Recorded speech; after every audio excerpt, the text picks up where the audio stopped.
Well, welcome to the October RSD. As you can see from looking behind me, we're bringing you this video from our fire department. So Chief and I have got to almost all the major areas on base. I think this is our 12th month of doing the video. So we're going to keep pushing out and see what else we can cover over the next few months. But here in the fire department today, we've got a great message for you. First thing I'd like to talk about is our core values. I wanted to just spend a little bit of time talking about the core values, mainly from the perspective of the importance of integrity, service, and excellence. If you remember back in the 90s, for those of you who were in the Air Force then, General Fogelman at the time, he was the Chief of Staff of the Air Force, he actually created the core values of integrity, service, and excellence. And really what people ask sometimes is, why do we care? Why are they important? Well, I would say they really define our identity. They help shape our beliefs and principles, and really they support our overall vision and our culture here at the 110th. I think you would all agree we have a great culture here at the 110th. In order to maintain that culture, we all need to, at times, take a step back, and we need to review the core values. Review, are we doing things right when no one's looking? Are we treating everybody with respect?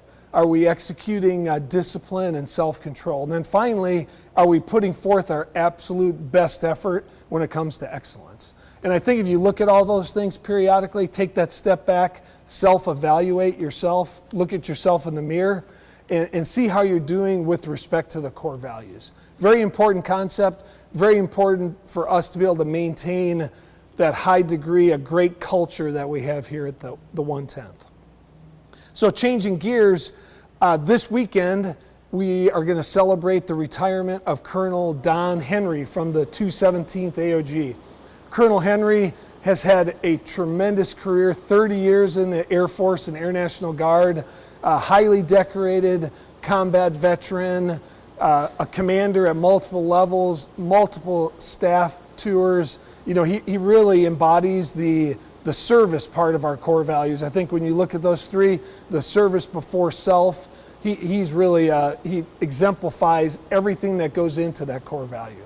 So if you're interested, on Friday, and that's tomorrow, at 15:30 in the DFAC, we're going to celebrate Colonel Henry's career. So please come out, wish him and his wife Jen well in retirement. And then the final point before I hand it off to the Chief is we are now 1 year out from our UEI capstone. So as we move forward and we look at how we're going to plan and how we're going to move out and get after this very important inspection next year, the first basic principle and line of effort that we're going to get after is MIC-T. So I would ask that when you have time this weekend, please get into the MIC-T, self-evaluate and assess where we are right now. You'll hear a lot more of this messaging as it comes out this weekend from your various commanders and the IG shop. I hope you have a great drill. Look forward to seeing everybody, and I'll hand it off to the Chief for the rest of the message. Thank you, Colonel Teff. Team Battle Creek, welcome to October RSD. As mentioned, we're here at the fire department, and I'm standing next to Staff Sergeant Wittenbach of the 110th Attack Wing Fire Department. You'll notice he's in full turnout gear. He's got his helmet, and he's holding an axe. The axe is used for ventilation on rooftops and in some cases forcible entry into buildings.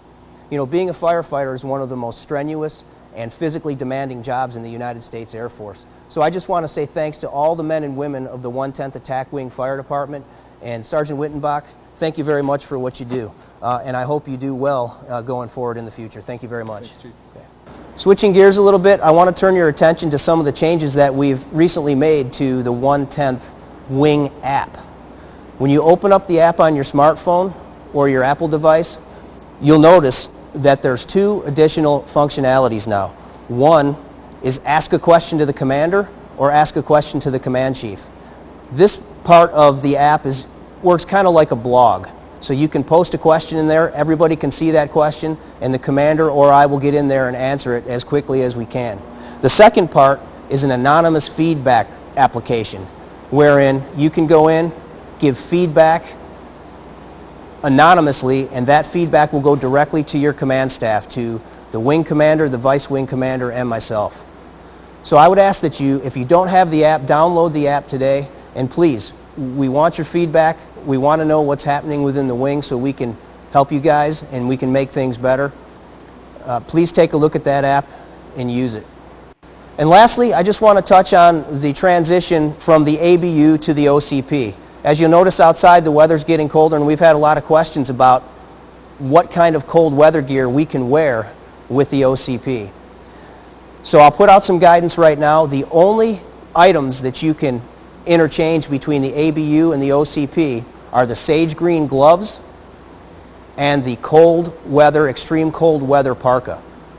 So for more information on what you can and cannot wear with the OCP, please refer to the AFI. And lastly, I hope to see each and every one of you Saturday at 15:30 behind the club for their annual Chiefs Burger Burn. We'll be providing burgers and drinks and good time for all. So hope to see you there. Team Battle Creek, have a great trail.